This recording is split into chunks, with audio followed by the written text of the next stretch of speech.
trichst ein grünen Twieg, den Winter, den Sommer, dat tut ei Lebe tiet.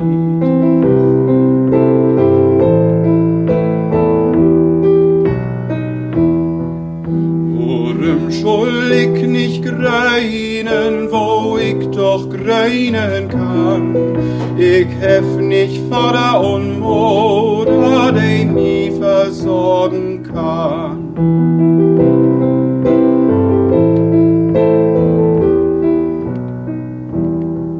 Und die mich kann versorgen, dat ist der liebe Gott. Die lädt mir wassen und greinen, drum bin ich slank und groß.